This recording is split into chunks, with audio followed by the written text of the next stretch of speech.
Ngayon naman mga boss ay didiretso tayo sa usapin ng overseas employment. Di ba overseas employee ka rin dati? Hindi naman, nakapag-abroad lang din ako, nakapagtrabaho ako sa abroad. Kaya marami akong tanong ngayon kay ma'am. Sa bisita natin ngayon. Kaya naman kasama natin ngayong umaga si Miss Amy Reyes, ang Deputy Administrator ng Philippine Overseas Employment Association or ang POEA. Good morning, ma'am. Good morning. Yes, POEA. Good morning, Daisy and Audrey. POEA. Ako lang pala yun. Unique yun, ha? Unique. Good morning, ma'am. POEAnians kami ngayon. Okay, good morning ho, and to all the televiewers, good morning everyone. Good morning, Administrator. Siguro po, umpisahan po natin sa ano po ba yung focus ngayon ng POEA, especially para sa mga overseas employees na umuwi, no? Na meron po ba tayong programa para sa mga OFWs natin na nagbabalik bayan? Okay. Sige, thank you so much for that. No, yung mga nagbabalik bayan, no, definitely depende 'yon. Ano bang intention nila? Nagbabalik bayan sila for a brief vacation as returning migrant workers or bumabalik na sila dito sa bansa natin for good.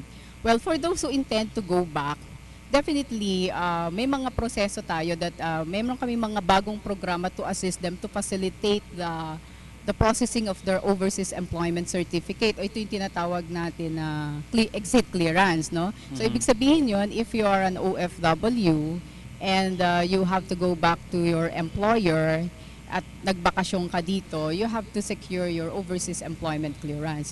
In the past, they were saying that it took them time, no? A little difficult to get the OEC because of the longer process. But since last year, especially November of last year, we introduced the appointment system. So ano ba yung appointment system? It's similar to what DFA is doing when we get our passport. Right. So instead of queuing and waiting for you to be processed or your papers to be processed, you have to set an appointment with us at the time and date that you want to have your OEC process. So kung naka-appointment ka na, pagdating doon, skip ka na ng step 1. Diretso ka na kagad sa evaluation and then of course yung payment ng some of the requirements. And we have also introduced yung tinatawag naming MTEC, no, yung multi-travel exit clearance. In the past, every time that you go back here, you have to secure an OEC. Eh, di ba sinasabi nila, uy, sayang yung oras ko. Instead of going to POEA, I might as well spend this time for my family.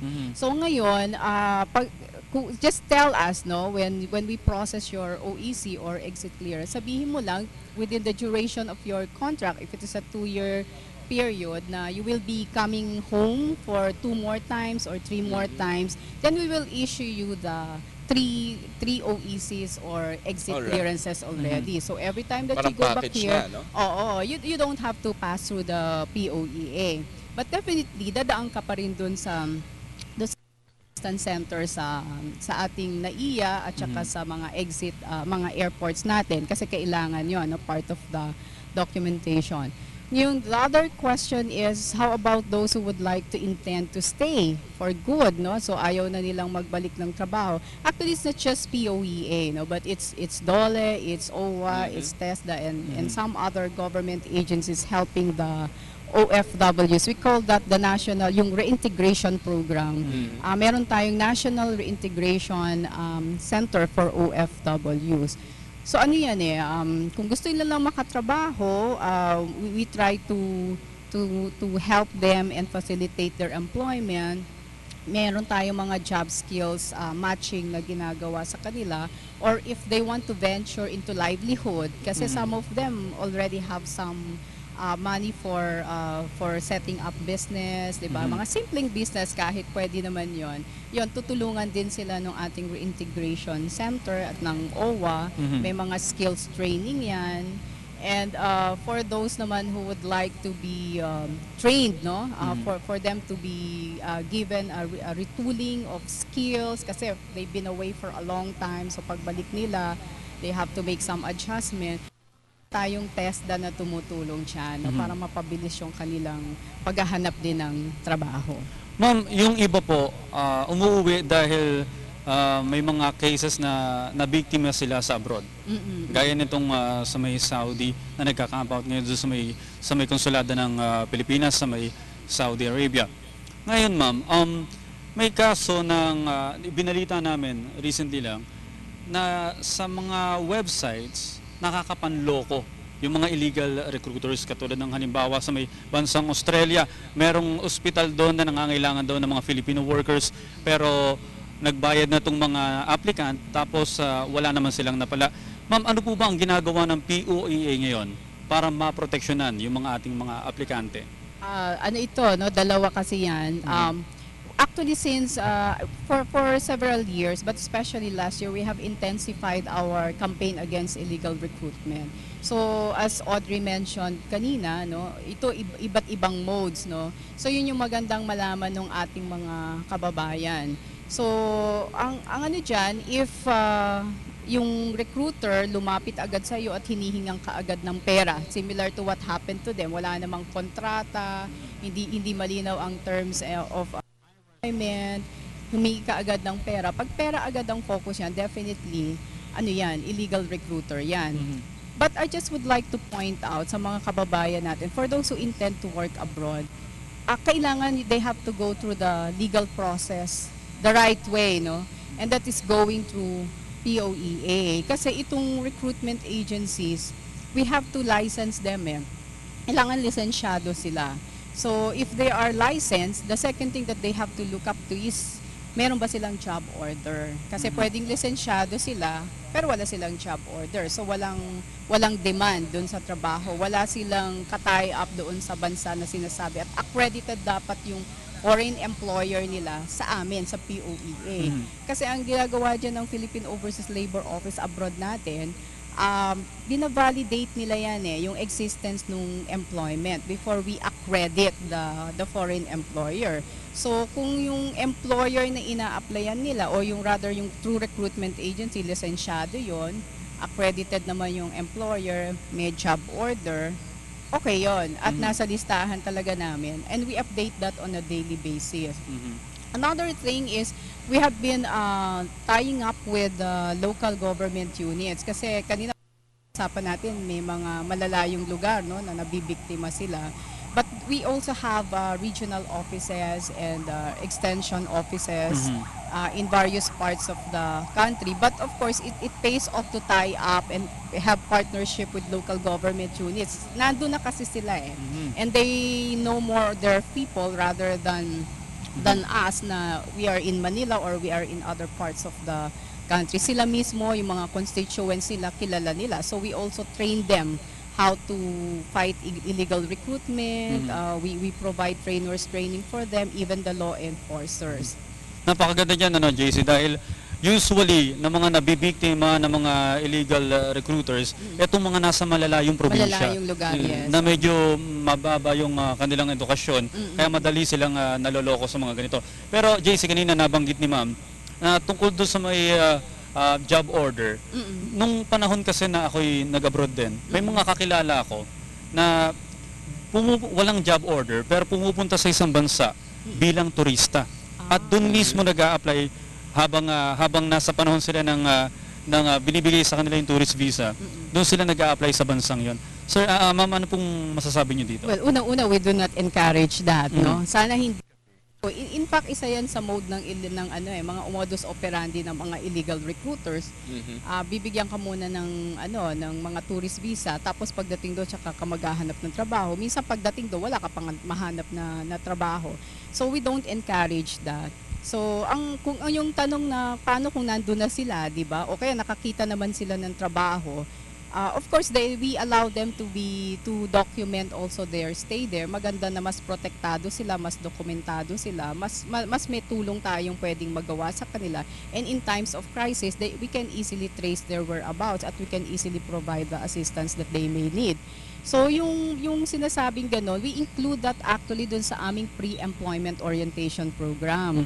So yung mga naghahangad na magtrabaho sa bansa and they don't really have no idea about it. So we ask them to attend our pre-employment orientation program. So ano bang ginagawa doon? It's like giving them idea how is it to work abroad. What are the legal documents that you have to prepare? What is the right way of going through the process? Which agencies to go to, meaning to say dapat mga licensed agencies siya. At hindi lang yung paghahandaan mo rin not only physically, di ba? Kailangan prepared ka rin dyan emotionally. Ikaw, na-experience mo na magtrabaho sa ibang bansa. Hirap siya. So, you really have to be prepared. Administrator, ito namang pinapapitch in din sa atin, no?